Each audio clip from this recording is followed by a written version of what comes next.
If I were in your shoes, I would want to know who can pay my closing costs, my loan closing costs.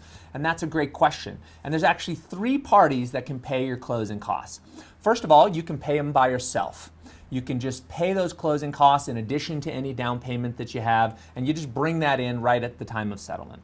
The second person who can pay those closing costs is the seller. And this is very important. I just recently had a client who had a miscommunication with their realtor, and they did not get the closing costs included or negotiated, and it became kind of a sour issue. So make sure when you're constructing your offer that you consult with your loan officer, you consult with your realtor, and before you send that offer over, we're all on the same page, and we know that we want the seller to pay those closing costs. Now, that may not be reasonable in some markets, so you'll need to check with your realtor and what's traditional or what's acceptable in your local market. Now, the third way we can pay your closing costs, and this is very interesting, is you can actually pay it with your interest rate.